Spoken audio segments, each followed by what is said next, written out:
მოგესალმებით, ეთერშია გურიის ახალი ამბები, მე თამთა დოლიძე ვარ. ევროკავშირის საგარეო საქმეთა მინისტრების გადაწყვეტილება, რომელიც დიპლომატიური პასპორტების მქონე ქართველი თანამდებობის პირებისთვის უვიზო რეჟიმის შეჩერებას გულისხმობს, კვლავ შეფასებების თემაა. ოპოზიციაში გადაწყვეტილებას იწონებენ და ამბობენ, რომ შექმნილი ვითარების გამო პერსონალურად უნდა დაისაჯოს ყველა ის პირი, რომელიც დემოკრატიულ უკუსვლაში იღებს მონაწილეობას. ქართული ოცნების გუნდში კი აცხადებენ, რომ სანქციებთან დაკავშირებით მსჯელობა ბრიუსელის მხრიდან პოლიტიკური განაცხადი იყო და ადგილი აქვს ქვეყნის შიდა საქმეებში უხეში ფორმით ჩარევას. დიპლომატიური პასპორტების შეჩერება არ არის მარტივი ამბავი ქართული ოცნებისთვის და იმ საჯარო მოხელეებისთვის, ვინც დღემდე ქართულ ოცნებას გვერდში უდგას, იმ სამინისტროებს, რომლებიც ქართული ოცნების პროპაგანდისტებად არიან გადაქცეულები, შესაბამისად მათთვის მორალურად რთული მისაღები იქნება და მეორე და რაც მთავარია, მათ დაკარგეს კავშირი ევროკავშირთან, ან ვეღარ ჩავლენ ევროპაში მარტივად. მთავარი დიპლომატი ევროკავშირთან არის ქართველი ხალხი და არა თვითმარქვია მთავრობა, ისევე როგორც ის დიპკორპუსი, რომელიც ქვეყნის ევროპულ მომავალზე აღარ მუშაობს. შესაბამისად, ეს არის დასაწყისი და თქვენ იცით, რომ უკვე კომისია შესაბამის დოკუმენტს შეემუშავებს, მას შემდეგ რაც იქნება კონკრეტული გადაწყვეტილება მიღებული და ამას არ ჭირდება 27-ვე ქვეყნის თანხმობა, ამიტომ ეს გადაწყვეტილება არის მკაფიო მაჩვენებელი იმისა, რომ ხალხი არის დღეს მთავარ დიპლომატიურ კავშირში ევროკავშირთან და ხალხი იცავს ქართულ ევროპულ მომავალს. რომ არა 28 ნოემბრის განცხადება და რომ არა ის ინფორმაცია, რაც ქართულ საზოგადოებას 28 ნოემბრის შემდეგ მიეწოდა, რომ არა ის გადაწყვეტილება, წარმოიდგინეთ რა შეიძლება მოხდარიყო გუშინ. და ამას დაამატოთ ზემოდან ძალიან დიდი ძალისხმევის შედეგად დალაგებული გეგმა მათი ოპოზიციის, აგენტურული ოპოზიციის, რომელიც მოქმედებაში მოვიდა შეიძლება სანახევროდ, შეიძლება მეოთხედი და ასე შემდეგ. გუშინდელი დღის ნარატივი უნდა ყოფილიყო ვიზა ლიბერალიზაციის შეჩერება, რაც პრაქტიკულად გამორიცხული იყო, მაგრამ ამაზე ეს იქნებოდა პირველი ნაპერწკალი და დაანგრეული იყო ყველაფერი მათი გეგმის მიხედვით და მოლაპარაკების გახსნაზე უარის თქმა. ეს უნდა ყოფილიყო მეორე მთავარი ნარატივი, რაც მოაწყობდნენ და რაც მოახდენდნენ, ალბათ დღეს უკვე ხელის გულზე დევს ძალიან კარგი. ამერიკის შეერთებული შტატების სახელმწიფო დეპარტამენტის პრეს-სპიკერის განცხადებით, შეერთებული შტატები საქართველოსთან დაკავშირებით უახლოეს კვირებში ახალი სანქციების დაწესებისთვის ემზადება. ამის შესახებ მეთიუ მილერმა ბრიფინგზე ჟურნალისტის კითხვის საპასუხოდ განაცხადა. მილერმა შეშფოთება გამოთქვა საქართველოში არსებული დემოკრატიული მდგომარეობისა და იმ ქმედებების გამო, რომლებსაც ქართული ოცნების გუნდი ახორციელებს. ჩვენ ძალიან შეშფოთებულები ვართ საქართველოს დემოკრატიის მდგომარეობით, იმ ქმედებებით, რომლებსაც ქართული ოცნება მიმართავს დემოკრატიისთვის ძირის გამოსათხრელად. თქვენ იხილეთ, რომ ჩვენ პარასკევს დავაწესეთ ახალი სავიზო შეზღუდვები მთავრობასთან დაკავშირებული 20 პირისთვის, რომლებიც პასუხისმგებელნი არიან ქვეყანაში დემოკრატიისთვის ძირის გამოთხრაზე და ჩვენ გვექნება სხვა ზომები, რომელთა მისაღებად ვემზადებით უახლოეს კვირებში. დღეს ოზურგეთის მუნიციპალიტეტის საკრებულოს ორმო კომისიამ 2025 წლის ბიუჯეტის პროექტის კორექტირებული ვარიანტი განიხილა. დღეს ქონების მართვისა და ბუნებრივი რესურსების, ასევე ინფრასტრუქტურის კომისიის ერთობლივი სხდომა გაიმართა, სადაც მთავარი თემა 2025 წლის ბიუჯეტის კანონპროექტი იყო. ახალი ბიუჯეტი 43 მილიონ ლარზე მეტია და გასულ წელთან შედარებით 5,65,000 ლარითაა გაზრდილი. მერიის მიერ კორექტირებული ბიუჯეტი კომისიის წევრებს საფინანსო სამსახურის უფროსმა წარუდგინა. ოზურგეთის მუნიციპალიტეტის ბიუჯეტი წინა წელთან შედარებით, პირველ წარდგენას გულისხმობ, იზრდება დაახლოებით 5,560,000 ლარით. რაც შეეხება პრიორიტეტებს შორის გადანაწილებას, თანხები პრიორიტეტების შემდეგია, ეს არის ინფრასტრუქტურის განვითარება, გარემოს დაცვა და დასუფთავება, განათლება, სპორტი, კულტურა და ახალგაზრდობა, ჯანდაცვის სფერო და ეკონომიკური განვითარების ხელშეწყობა. მთლიანად ბიუჯეტის პროექტი წარმოდგენილი არის 43,400,000 ლარზე, რაც წინა წელთან შედარებით 37,750,000 ლარზე, როგორც განახსენე 5,650,000 ლარით მეტია. ოზურგეთში ჭადრების პარკში ანსამბლ იადონის ვარსკვლავი გაიხსნა. საზეიმო ცერემონიალის შემდეგ ოზურგეთის დრამატულ თეატრში იადონის კონცერტი გაიმართა. ოზურგეთის კულტურის ცენტრთან არსებულმა ანსამბლმა იადონმა ნახევარსაუკუნოვანი იუბილე იზეიმა. 50 წლის სასიმღერო ჯგუფმა საიუბილეო კონცერტი ოზურგეთის თეატრში დღეს აღნიშნა. იადონმა საინტერესო და მუსიკალურად შთამბეჭდავი რეპერტუარი წარმოადგინა და მსმენელს კიდევ ერთი გამორჩეული საღამო აჩუქა. უნიკალური გურული ხმები, გადაძახილები და ანსამბლის სამკაული ქალბატონები.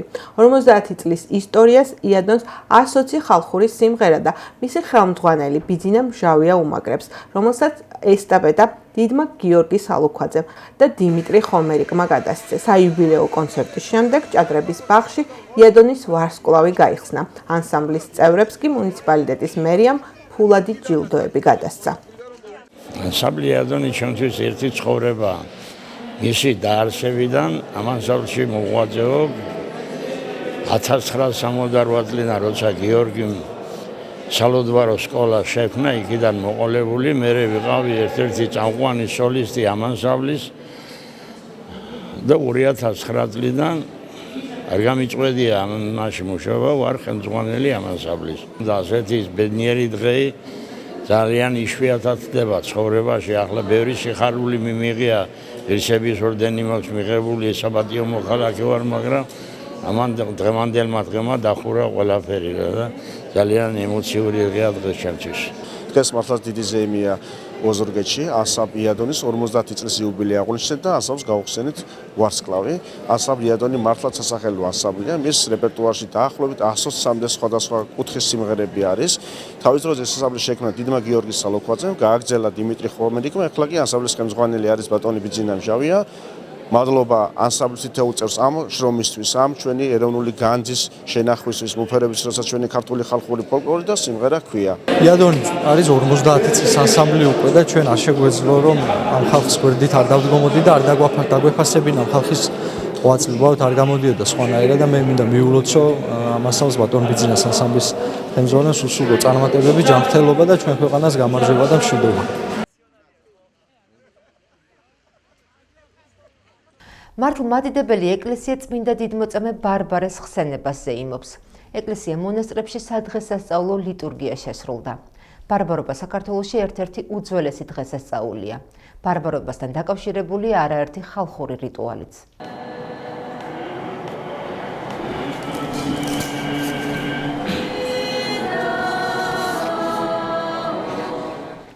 ახლა კი ჩვენს ეთერში სტუდია ვაშინგტონის დროა.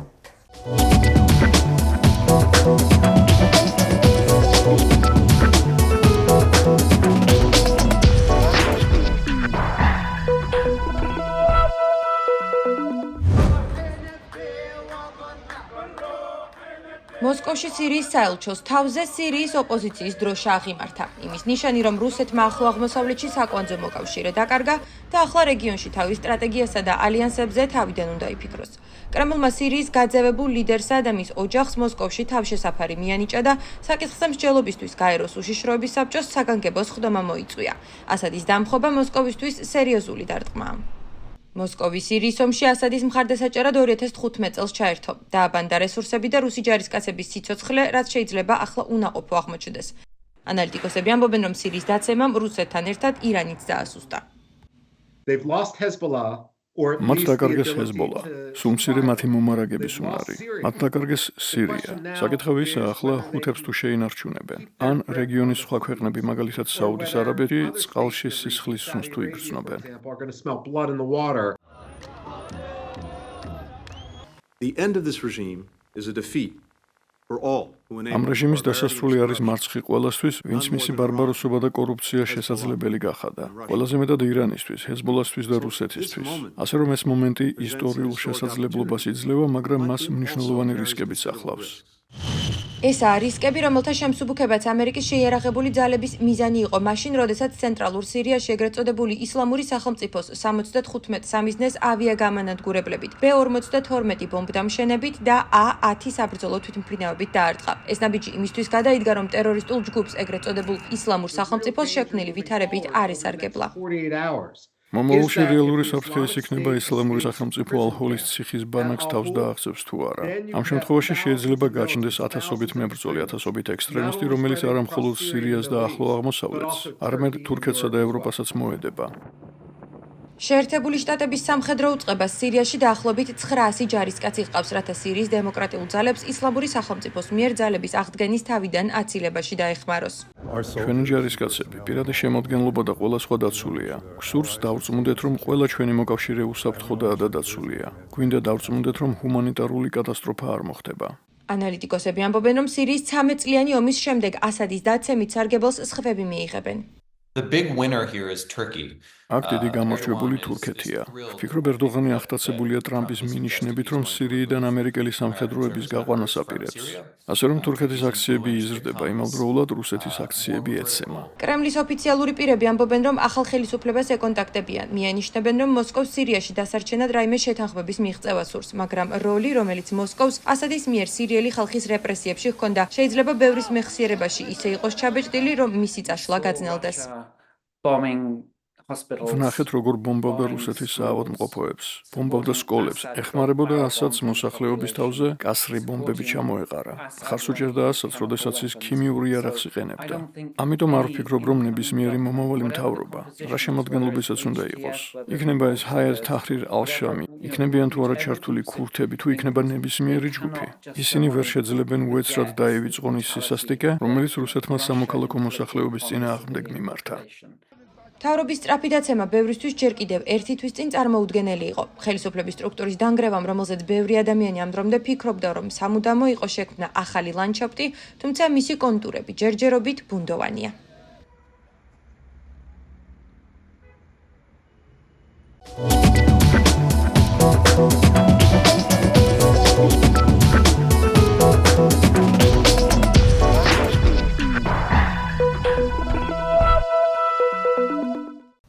დღეისათვის სულ ეს გახლდათ, მე ხვალამდე გემშვიდობებით, კარგად გრძანდებოდეთ.